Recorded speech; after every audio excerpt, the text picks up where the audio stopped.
Buenos días. Bienvenidos a este canal. Vamos a continuar con la lectura del libro Vivencias y anécdotas de un poturense, escrito por el Dr. José Egberto Bedoya Becerril, ahora con el capítulo titulado Newcastle, United Kingdom. Escuchemos con atención. En 1975 inicié los trámites para continuar mis estudios de doctorado y conseguir la beca del Consejo Nacional de Ciencia y Tecnología, CONACYT. Solicité ingreso a universidades de Canadá e Inglaterra, en donde pudiera estudiar temas relacionados con los procesos de fabricación de acero. En la Universidad de Newcastle, upon Tyne, me aceptaron, siempre y cuando les hiciera llegar un documento donde constara que alguna institución garantizara mi manutención y pago de colegiaturas. Pero el CONACYT me ponía como condición la carta de aceptación oficial de la universidad para poderme otorgar la beca, lo cual me ponía en un serio problema. No fue fácil la asignación de la beca, ya que entre los requisitos estaba el que el solicitante tuviera como mínimo la calificación de 8, promedio que solo un compañero de mi generación alcanzó. Pero el doctor Cendejas, con sus muy buenos oficios, logró que se me otorgara la beca argumentando que yo ocupé el 6º lugar de mi generación en un universo de 42 egresados. Cuando fui director del Instituto de Investigaciones Metalúrgicas utilicé la misma regla para que el CONACYT becara a estudiantes con promedios menores a 8. Pero posicionados en los primeros 10 lugares de sus generaciones. CONACYT contaba con un centro de idiomas en la Ciudad de México, donde preparaban a los becarios en el idioma del país sede de la universidad receptora y también los preparaban para advertirles del choque cultural que experimentaban algunos estudiantes debido a las costumbres diferentes, clima, alimentos y hasta los problemas de racismo al que se podrían enfrentar. Un compañero del IIM y yo nos inscribimos, aunque solo teníamos oportunidad de estar un mes aprendiendo el idioma inglés, ya que faltaba poco tiempo para emprender el viaje. Durante ese periodo me acontecieron 3 sucesos que les contaré. Mi compañero y yo tratábamos de aprovechar lo más que pudiéramos el curso y nos quedábamos después del curso a escuchar en el laboratorio de idiomas diferentes grabaciones. En una ocasión que escuchaba una conversación en inglés, de pronto me dieron muchas ganas de fumar un cigarro, algo que no acostumbraba. Recordé que mi compañero fumaba y salí a una sala pequeña que estaba afuera del laboratorio. Cuando esperaba a mi compañero, salió la encargada del laboratorio y se sentó frente a mí, enseguida sacó una cajetilla de cigarros y me ofreció uno, pero solo traía uno. Este hecho me desconcertó tanto que me quedé con las ganas de fumar. Por otra parte, la encargada del laboratorio era una persona poco amable. Ese fin de semana, como todos, nos regresamos a Morelia y estaba la feria anual.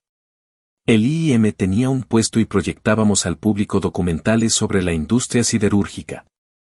Al lado de nuestro puesto se encontraba el de la Cruz Roja. Estaba parado afuera a la entrada del puesto, recargado en el marco de la puerta viendo cómo laminaban un planchón de acero al rojo vivo y se me antojaba tomar una Coca-Cola, algo que tampoco acostumbraba. En eso una persona del puesto de la Cruz Roja me ofrece una Coca-Cola, aunque me sorprendió mucho, ahora sí la acepté. No sé si fue ese domingo de regreso al curso de inglés a la Ciudad de México o en el siguiente, pero en esta ocasión iba con mi compañero del instituto en un autobús y el conductor efectuó una parada en la ciudad de Zitácuaro para tomar algún refresco o ir a los sanitarios. Al bajar dejé mi chamarra apartando los asientos y le dije a mi compañero que me comprara un refresco y yo permanecería en la puerta del autobús cuidando que no me robaran la chamarra. Que por cierto me la había prestado mi cuñado Ambrosio, con la condición de que si me la robaban se la pagara con un reloj Seiko, el que había comprado meses antes y le gustaba. Cuando subimos al autobús mi compañero exclama, «Compa la chamarra», en efecto me la habían robado, como varias que recientemente habían tenido la misma suerte. Por eso Bocho me hizo la advertencia, aunque debo decir que no me recibió el reloj. Lo que cuento, es solo para reflexionar, porque me parecieron muy extraños estos acontecimientos. Durante el tiempo que estuvimos asistiendo al curso de inglés nos dieron una plática de motivación y de preparación, ya que nos decían que no era tan fácil la adaptación de los seres humanos a las costumbres de otros países. Nos mostraron una fotografía donde un mexicano nostálgico en otro país pensaba en las carnitas, en el mariachi, los sopes y las tortillas. Mi reacción fue, yo he sorteado todo y eso a mí no me va a pasar, ya que al igual que el personaje Pito Pérez, yo era ciudadano del mundo, pues conocía San Pedro Jorullo, La Huacana, Churumuco, la Ciudad de México y la hermosa ciudad de Morelia, es decir, medio mundo. La verdad no fue así, ya que cuando llegué a Newcastle y me instalé en una residencia estudiantil supe lo que es amar a Dios en tierra ajena. Mi inglés era muy pobre, y sobre todo que mi hija Erandi había nacido el 26 de julio y yo me fui a Inglaterra 10 días después de su nacimiento. Por otro lado, era muy complicado hacer llamadas de Newcastle a Morelia, así que con todo y haberme sobrevalorado como ciudadano del mundo, mi situación era un poco complicada. Aunado a esto, mi asesor J. de Gilchrist andaba de vacaciones de verano, así que tenía que esperar a su regreso. Con la dificultad de hacer llamadas telefónicas a Morelia, la comida tan diferente, no poder hablar con alguien por mi pobre inglés, me sentía nostálgico, justo como la fotografía que nos mostraron en el curso que recibimos. De Morelia se me ocurrió llevar una grabadora y algunos casetes donde podía escuchar música, y uno que me ponía todas las noches para que me levantara el ánimo era donde Jorge Negrete cantaba la canción que dice así: Yo soy mexicano, valiente y bragado. Yo soy mexicano, de nadie me fío. Y como Cuauhtémoc cuando estoy sufriendo, antes que rajarme me aguanto y me río. Como lo comenté arriba, había un círculo vicioso del cual no podía salir ya que la universidad me pedía un documento oficial donde alguna institución asegurara mi beca. Y CONACYT me pedía la aceptación oficial de la universidad. Así que tomé la decisión de presentarme en la universidad y pedir ese documento, mismo que me extendieron en cuanto le expliqué al Dr. Gilchrist y lo envié inmediatamente a México, para que iniciaran el trámite de mi pago. Esta fue una de las etapas muy duras para mí, ya que el CONACYT tardó en enviar mi primer pago 4 meses y la comunicación con ellos y con mi familia era muy difícil. Para mí esos 4 meses me parecieron muy largos y día con día esperaba, tanto en mi domicilio como en el de la universidad, el oficio donde me notificaran la confirmación de la beca y el pago correspondiente. Había leído la obra de Gabriel García Márquez, El coronel no tiene quien le escriba, aunque no estuve esperando el pago durante 15 años como el coronel, me sentía como él. Después de dejar la residencia estudiantil, alquilé una casa para esperar a Tere y a mi hija Erandi. Era una casa cuya calefacción era muy deficiente, tampoco tenía teléfono. Así que para comunicarme a Morelia era muy complicado ya que tenía que hacerlo desde una caseta y la conexión tenía que hacerse primero de Newcastle a Londres, después a Ciudad de México y por último a Morelia, por tanto, había que esperar hasta que se lograra la conexión. Por otra parte, mi inglés no era nada bueno. En una de tantas veces que hice llamadas de la caseta cerca de la casa que había alquilado, ocurrió que cuando pedía la llamada me contestaban, "The lines are engaged, please call later", pero no entendía qué querían decir con engaged, ya que yo solo conocía la palabra busy para ocupado. Así que insistía e insistía hasta que lograba la comunicación, después me di cuenta del significado de la palabra. Después de comer huevos con tocino, por cierto, muy bueno, y pescado con papas, ya quería comer algo de nuestra comida. Así que un día compré un par de aguacates muy caros para hacer un caldo de pollo y ponerle cebolla y aguacate, aunque sin chiles ni tortillas porque todavía no los conseguía. Mi sorpresa fue muy desagradable porque el caldo olía a pescado pero muy desabrido y los aguacates estaban podridos, así que me quedé con las ganas de comer algo de nuestra tierra. La casa que renté era muy fría y cuando llegó Tere y nuestra pequeñita pasábamos mucho frío, ya que la calefacción eléctrica entraba en funcionamiento a altas horas de la noche para que la tarifa fuera más económica. En la parte de arriba de nuestra casa vivía una familia de Malasia, Chen y Cilia Chon, quienes tenían un niño un poco mayor que nuestra pequeña. Los Chon se portaron de maravilla con nosotros.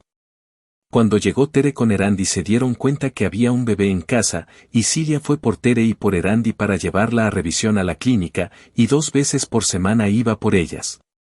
Además eran excelentes cocineros y nos invitaban a comer, porque según nos comentaron, ellos pasaron por las mismas penurias que nosotros con la comida inglesa.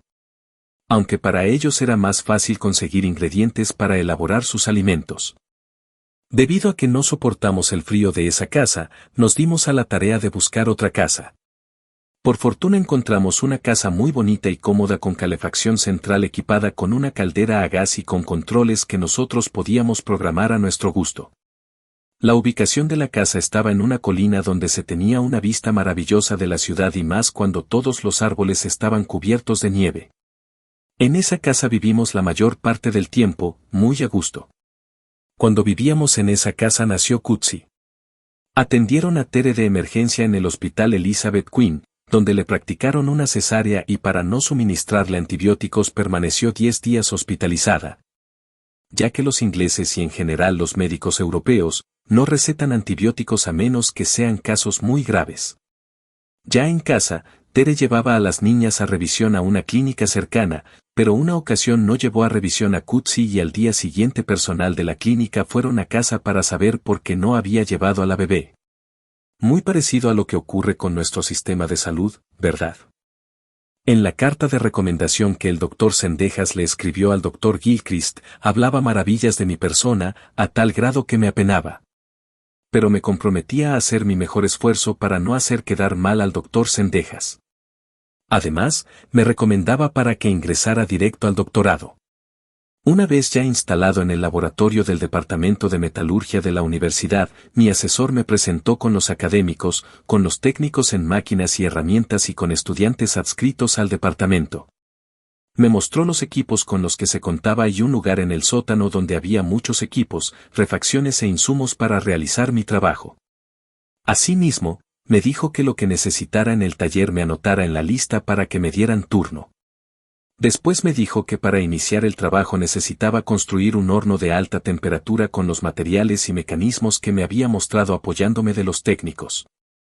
Inmediatamente me di a la tarea de construir el horno y al cabo de un mes el horno estaba funcionando, fui con mi asesor y le dije que fuera a ver el horno. El Dr. Gilchrist se quedó muy sorprendido, porque además el horno tenía control eléctrico, de tal manera que se podía programar la hora de inicio y terminación del calentamiento mediante relevadores. Me preguntó que cómo hice esto tan rápido. Le comenté que antes en México yo había leído su libro sobre hornos y que además yo era ingeniero electricista, enseguida me asignó otra tarea para mi proyecto. Me dijo que formulara 5 composiciones de escorias que fundieran entre 1400 y 1500 grados centígrados utilizando óxido de aluminio, óxido de calcio y óxido de silicio y que sobre un diagrama ternario marcara las isotermas correspondientes. Cuando me habló del diagrama ternario empecé a pasar aceite, ya que sabía cómo interpretar diagramas binarios, pero no construir uno ternario. No obstante, le dije que en cuanto lo tuviera se lo mostraría. Inmediatamente me fui a la biblioteca y en una semana me presenté con el Dr. Gilchrist con la tarea hecha, y al verla me preguntó que si en mi universidad nos enseñaban a construir los diagramas ternarios. Y le contesté afirmativamente. Él me dijo que el plan de estudios en esa carrera no programaban la enseñanza de diagramas ternarios. El siguiente paso era ver en la práctica si las escorias con las fórmulas propuestas y fundían a esas temperaturas. El resultado fue positivo y mi asesor nuevamente se quedó sorprendido. La tarea siguiente fue programar una serie de experimentos para conocer la capacidad de esas escorias para capturar el azufre del hierro fundido. Una vez que ya había realizado los primeros experimentos había que hacer análisis del contenido de azufre en las escorias y en el metal, por lo que el Dr. Gilchrist me preguntó sobre el método analítico que iba a utilizar.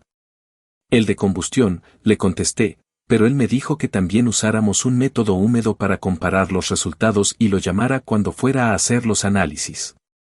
Así que me fui a la biblioteca e investigué el método y cuando ya tenía todo preparado, lo fui a buscar a su cubículo para que estuviera presente en el proceso de análisis. Tenía vasos de precipitado, embudos, papel filtro, una mufla y una microbalanza. Todo iba muy bien, hasta que llegó el momento de filtrar un líquido, pero al colocar el papel filtro no tenía idea de cómo colocarlo. Así que coloqué el papel filtro que tiene forma de una hostia y con el dedo índice lo empujé al fondo del embudo para vaciar el líquido. En ese momento mi asesor, sonriente, me dijo, Egberto, tú nunca has estado en un laboratorio. Y me dijo cómo colocar el papel en el embudo. Todo esto porque estaba sorprendido por mis resultados y la carta de recomendación tan amplia que hizo el Dr. Sendejas sobre mí. El Dr. Gilchrist me preguntó que cómo era que yo hacía investigación y no sabía hacer análisis químicos, pero le comenté que los análisis los mandábamos a hacer a un laboratorio de la universidad.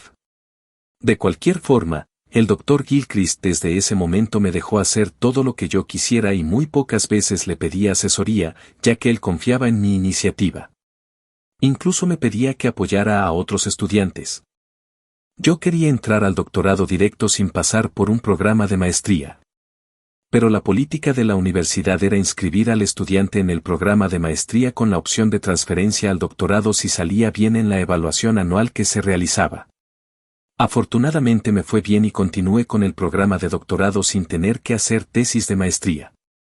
No todos corríamos con la misma fortuna, había un estudiante proveniente de Irán, Sami Kermani, quien ingresó junto conmigo, teniendo como asesor también al doctor Gilchrist. Sami era muy bueno en la teoría, pero en lo experimental era un poco lento, por lo que le tocó hacer tesis de maestría. El estudiante iraní casi a diario consultaba a nuestro asesor y un día me contó que el doctor Gilchrist le hizo la cuenta de lo que gastaba en darle la asesoría. Ya que tomaba en cuenta su sueldo por hora y las horas que le dedicaba al estudiante, así que le salía debiendo a la universidad, le dijo a Sami. Este hecho lo saqué a colación cuando, según yo, había terminado de escribir la tesis doctoral. Ya que había quedado con mi asesor que le entregaría cada capítulo de mi tesis para que lo fuera revisando y que me hiciera las correcciones pertinentes. Sin embargo, le hice entrega de todos los capítulos que habíamos acordado con él y no me entregó corrección alguna.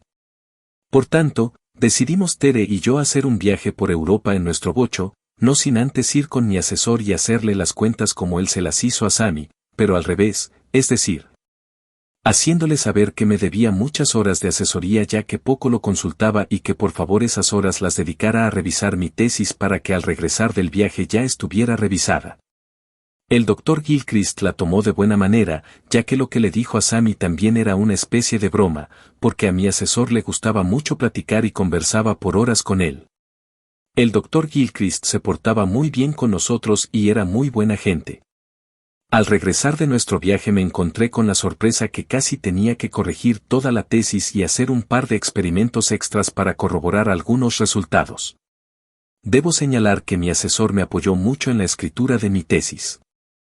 Cuando la tesis ya estaba terminada, el comité doctoral buscó sinodal, seleccionando al investigador con más conocimientos en el tema y propuso al profesor Harry Bell, de la Universidad de Strathclyde, en Escocia.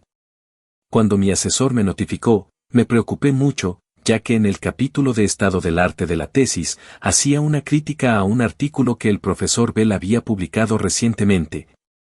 Pues desde mi punto de vista en el artículo no habían realizado un cálculo correctamente, lo cual le hice saber a mi asesor, pero él me dijo que él también creía que yo estaba en lo correcto, pero que no me preocupara. Que en el examen el sinodal nos sacaría de dudas. Durante el examen el profesor Bell inició preguntando, página por página y, naturalmente, yo estaba nervioso, porque no sabía qué ocurriría al llegar a la página donde estaba la crítica. Al llegar a esa parte, el sinodal me miró con una sonrisa y me dijo, ¿me puedes explicar por qué estoy equivocado? Le señalé el error y sonriendo me dijo, tienes razón. Cuando revisé tu tesis me di cuenta y envié a la editorial una fe de erratas. De ahí en adelante me sentí más seguro, pero de verdad estaba nervioso. Al salir de la sala para esperar el resultado, afuera estaba el Dr. Smilla, de la empresa acerera Armcore Alpha de Group, ubicada en Middletown, Ohio, ofreciéndome trabajo. Por cierto, muy buena oferta, pero mis intenciones fueron siempre seguir con el proyecto que habíamos iniciado en 1972 con el Dr. Zendejas. Fin del capítulo. En el siguiente video el Dr. Egberto Bedoya seguirá contándonos sus memorias en el capítulo titulado Europa. Así que, nos vemos dentro de poco tiempo. Hasta luego.